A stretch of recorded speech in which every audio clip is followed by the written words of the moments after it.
اب ہم چلتے ہیں کہ انسان تقدیر کو کیسے سیکھ سکتا ہے. تقدیر کو تابع کرنے کے لیے مطلب اس کو کیا کیا کرنا پڑتا ہے؟ سر تقدیر کو تابع کرنے کے لیے اس کو سب سے پہلے دو چیزوں پہ ایمان لانا پڑے گا ہر لحاظ سے. ایک، تقدیر کو تابع کرنے سے پہلے نظام کائنات کے اندر جو دو مین جزو ہیں، عالم الغیب پر ایمان، مطلب وہ چیزیں موجود ہیں لیکن ہمیں نظر نہیں آ رہی. اس کی دلیل کیا ہے؟ جیسے لفظ میں بول رہا ہوں، یہ نظر نہیں آ رہے لیکن یہ اثر رکھتے ہیں. جیسے میں آپ کے ساتھ اگر اخلاق کے ساتھ پیش آؤں گا تو آپ جو ہے آپ کا رد عمل انتہائی ہی شفیق ہوگا میرے ساتھ. لیکن اگر میں آپ کے ساتھ بد اخلاقی سے پیش آؤں گا تو آپ کا رد عمل پرتشدد اور مخالفانہ ہوگا. یہ ہے ایک چھوٹی سی ڈیفینیشن جو سب کی سمجھ میں آنے والی ہے. حالانکہ عالم الغیب پہ بڑی بحث کی جا سکتی ہے لیکن یہ چھوٹی سی ڈیفینیشن ہے کہ ہمیں الفاظ نظر نہیں آ رہے لیکن یہ وجود رکھتے ہیں. ان کو سمجھنے کے لیے، ان کے وجود کو محسوس کرنے کے لیے ہمیں کانوں کی ضرورت پڑتی ہے. اب ہم چلتے ہیں عالم الشہادہ، یعنی کہ وہ چیز جو ظاہر ہے. ان دو عالموں پہ جب تک آپ کا ایمان نہیں آئے گا، آپ کو ان دونوں چیزوں کی سمجھ نہیں آئے گی، آپ تقدیر کو تابع کر ہی نہیں سکتے. کیسے؟ تقدیر اللہ تعالی کی کرسی یعنی کہ بادشاہت کی گرفت میں ہے، اور پھر ہر چیز اللہ کی بنائی ہوئی تقدیر کے اندر ہے، یعنی کہ قواعد و ضوابط کے اندر ہے. جو سورہ قمر کے اندر ہم نے آیت نمبر 49 کے اندر جو ہم نے پڑھا ہے کہ ہر چیز کو ایک اندازے پر پیدا کیا، تو پھر ہر چیز اللہ کی بنائی ہوئی تقدیر کے اندر ہے، اس اندازے کے اندر ہے، ان قواعد و ضوابط کے اندر ہے. تو یہ تقدیر نظام کائنات بناتی ہے پھر. اور کائنات میں انسانوں اور جنوں کو تقدیر پر بہت سے اختیارات حاصل ہیں. یہاں سے انسان کا آغاز ہوتا ہے کہ وہ اپنی تقدیر کو ترتیب دے. ادھر سے جب انسان سمجھ جاتا ہے نا کہ تقدیر کیا ہے، تقدیر کو جب وہ سیکھ لیتا ہے، تقدیر کو جب وہ سمجھ جاتا ہے، تقدیر کو جب اپنے تابع کر لیتا ہے، پھر مقدر وہ اپنی مرضی سے لکھتا ہے. سر کرامن کاتبین پھر جو وہ کرتا ہے، جو تقدیر کے ساتھ وہ کرتا ہے وہ مقدر بنتا ہے، اور کرامن کاتبین وہ لکھتے ہیں. اصل میں یہ جو سارا پروسیس ہے وہ اس طرح. اب اس کے بعد ہم دیکھتے ہیں کہ تقدیر کو ہم تابع کیسے کر سکتے ہیں.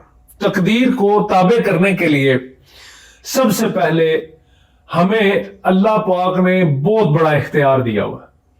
کیا؟ وہ ہے ٹریولنگ، سفر کا، ہجرت کے لیے زمین و آسمان کے اندر. وہ سورہ رحمان کی آیت ہے، یا معشر الجن والانس ان استطعتم ان تنفذوا من اقطار السماوات والارض. اس کے اندر اللہ پاک فرما رہے ہیں کہ اے انسان، پودوں میں یہ صلاحیت نہیں ہے، اور جانوروں کے اندر یہ اتنی زیادہ، کچھ جانوروں کے اندر یہ بہت زیادہ صلاحیت ہے کہ وہ لمبا سفر کر سکتے ہیں، لیکن انسانوں کے اندر اتنی صلاحیت ہے کہ یہ زمین آسمان کے کناروں کو، سر یہ زمین آسمان کے کناروں سے باہر نکل سکتے ہیں. اللہ فرماتے ہیں تمہیں صرف اور صرف طاقت چاہیے اس کے لیے. وہ ہمارے پاس پوری ناسا دیکھ لیں آپ، پھر اس کے بعد آپ دیکھ لیں معراج کا واقعہ دیکھ لیں، پھر اس کے بعد مطلب اور بہت ساری ایسی چیزیں ہیں، جیسے مطلب آپ کہہ سکتے ہیں کہ مطلب پورٹلز، ٹھیک ہے، وہ رستے جن کے ذریعے مطلب ہمیں سفر نہیں کرنا پڑتا. پورٹلز کا کانسیپٹ آج کل بڑا انٹرنیٹ پہ وائرل ہے، وہ آپ دیکھ سکتے ہیں. ہم اس پہ آنے والی ویڈیو میں انشاءاللہ تفصیلاً گفتگو کریں گے. تو زمین و آسمان کے جو پوشیدہ راستے ہیں وہ، اور زمین کے اوپر ٹریول کرنے کے لیے پوشیدہ راستے موجود ہیں. تو نقل و حرکت کا ایک جو ہے مقدر کے اندر وہ چیز دی گئی ہے. جیسے ہم نے، ہمارا رزق کم ہو گیا، رزق لینے کے لیے ہم ٹریول کر سکتے ہیں، کھانا لینے کے لیے، کھانے کے لیے ہم ٹریول کرتے ہیں. سب سے پہلا اختیار. پھر اس کے بعد انسان کو وہ اختیار دیا گیا ہے جو ابھی تک میرے علم کے مطابق 3 مخلوقات کے پاس ہے. قلم و کتاب کی طاقت. سر قلم اور کتاب کی طاقت، قلم تھامنے کی اور کتاب کو محفوظ کرنے کی اور کتاب بنانے کی، سر یہ طاقت انسان کے پاس، جنوں کے پاس اور فرشتوں کے پاس، ابھی تک جو میں نے شریعت کے اندر پڑھا، یہ 3 مخلوقوں کے پاس یہ طاقت ہے. اس کے علاوہ یہ طاقت کسی مخلوق کو نہیں دی گئی ابھی تک جو میرے علم میں ہے. شاید کوئی مجھ سے زیادہ علم والا بھی ہو سکتا ہے، اس کے علم میں کوئی بات ہو تو وہ کمنٹ سیکشن میں ضرور بتائیں. اس کے بعد پھر قلم کتاب دینے کے بعد اللہ نے جو انسان کے اوپر بہت بڑا فضل کیا ہے وہ یہ ہے کہ اس کو عقل بھی دی اور شعور بھی ڈال دیا اس کے اندر. پھر یہ ہمارے شعور کی جو طاقت ہے وہ اتنی بڑی ہے کہ ہم تدبر و تفکر کر سکتے ہیں. پھر اس کے بعد تدبر تفکر کرنے کے بعد نتائج اخذ کر سکتے ہیں. پھر اس کے بعد ہماری جبلت، ہمارے اندر ایک بہت بڑی کوالٹی موجود ہے، وہ یہ ہے کہ تدبر تفکر کرنے کے بعد ہم علم نافع اور علم ناقص میں فرق کر سکتے ہیں. یہ بہت بڑی صلاحیت انسان کے اندر موجود ہے. انسان عقل و شعور سے آپ دیکھ لے کہ آسمانوں کی بلندیوں میں، جہانوں میں، ستاروں کے اندر، عالمین کے اندر غور و فکر کر رہا ہے اور وہاں سے کتنے فائدے حاصل کر رہا ہے. اسی طرح یہ بہت بڑی طاقت ہے جو ہمیں اختیار دیتی ہے پوری کائنات کے اندر. ہم پانیوں کے اندر گھس جاتے ہیں، کیسے؟ آکسیجن لگا کے، کشتیوں سے ہم پانیوں پہ سفر کرتے ہیں، جہاز لے کے اوپر. یہ عقل و شعور کی باتیں ہیں. یہ قلم و کتاب کی طاقت اور عقل و شعور کی جو طاقت ہے اس نے ہمیں یہ اختیار دی ہے. اب نظام وقت جو ہے یہ بڑی کمال کی چیز ہے. نظام وقت جو ہے یہ ہمیں ملا ہے جس سے ہم ماضی، حال اور مستقبل میں فرق کر سکتے ہیں. یہ ایک ایسی چیز ہے ناظرین جو انتہائی فائدہ مند ہے کہ جو تاریخ ہے اس سے ہم سیکھتے ہیں اور مستقبل کا معمار کرتے ہیں، مستقبل کو ہم بناتے ہیں. پھر اس کے بعد نظام زندگی دیا.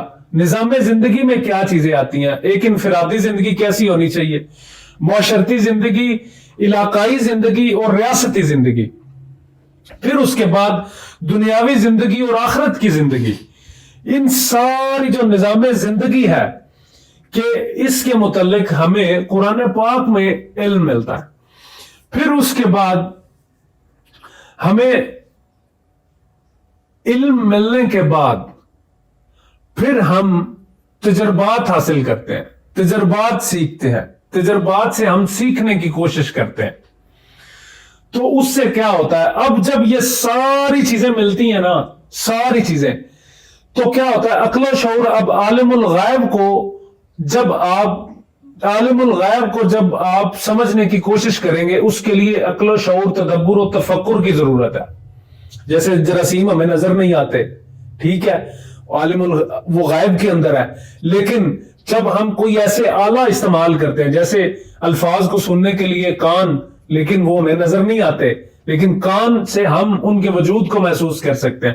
اسی لیے بیماریاں، جراثیم جو ہمارے ہاتھوں پہ ہوتے ہیں ان کو دیکھنے کے لیے ہم الیکٹران مائکروسکوپ کا استعمال کرتے ہیں.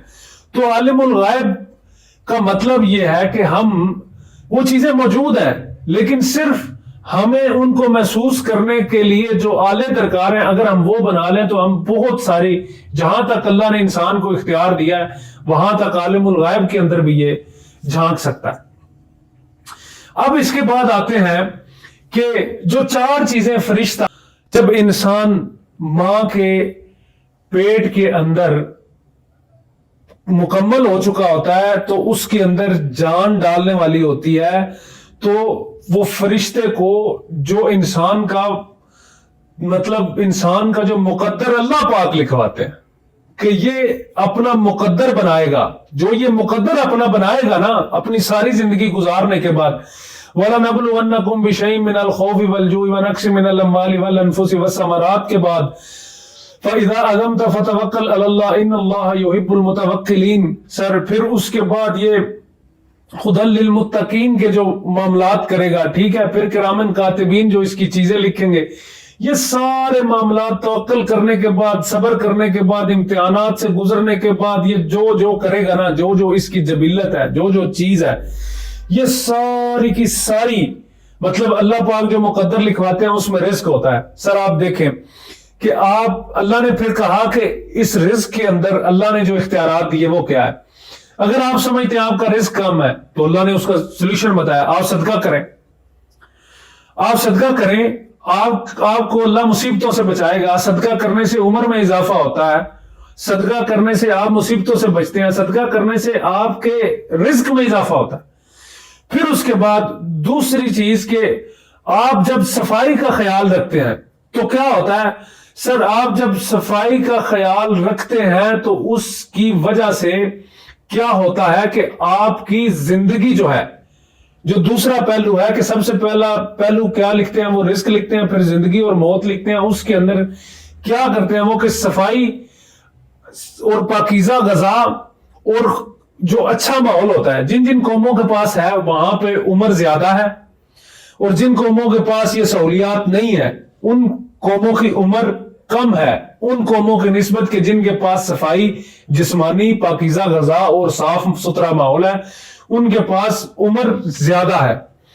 اب اس کے بعد اللہ فرماتے ہیں کہ تم اگر صلہ رحمی کرو گے تو تمہاری عمر میں اضافہ ہوگا. جب خاندان اکٹھے ہوتے ہیں, ہماری ٹینشنیں کم ہوتی ہیں تو ہم ان کے ساتھ خوشی کھیلتے ہیں, کودتے ہیں, تو کیا ہوتا ہے ہماری عمر میں اضافہ ہوتا ہے, ہم ہیلدی ہوتے ہیں. پھر اس کے بعد کیا ہوتا ہے کہ آپ مطلب دیکھ لیں کہ دعا یہ آپ کی عمر میں, رزق میں, ایون ہر چیز میں مشکلات سے بچا لے گی آپ کو, آپ کے آنے والے مستقبل کو بہتر بنا دے گی. اللہ آپ کے لیے ایسے وسائل, ایسے لوگ, ایسے معاملات پیدا کر دے گا, وقت آپ کے لیے مطلب مسخر کر دے گا, وقت آپ کی مرضی سے چلے گا. تو یہ ساری چیزیں جو ہیں. اب اس کے بعد ہم کہتے ہیں کہ اللہ نے لکھ دیا جی کہ ہم نیک ہیں یا بد ہیں. نہیں, بیسیکلی اللہ نے اس کے ساتھ پرورش کا حکم دیا کہ والدین کو سب سے پہلے, انسان جب پیدا ہوتا ہے تو والدین کو حکم دیا کہ اس کی پرورش کرو. اگر وہ صحیح پرورش نہیں کرتے تو آپ دیکھ لیں کہ اللہ نے فرمایا کہ یہ صدقہ جاریہ ہے. اگر آپ نے اولاد کی پرورش نہیں کی, آپ بے شک جنتی ہیں, تو کیا ہوگا, آپ کو جنت سے نکال کے دوزخ میں ڈال دیا جائے گا, کیونکہ یہ صدقہ جاریہ آپ کے پیچھے سے اولاد آپ کو گناہ بھیجتی رہے گی. اگر آپ جنت میں ہیں تو یہ پرورش کی وجہ سے اولاد آپ کو نیکیاں بھیجتی رہے گی اور آپ کو جنت سے نکال کے جنت میں ڈال دیا جائے گا.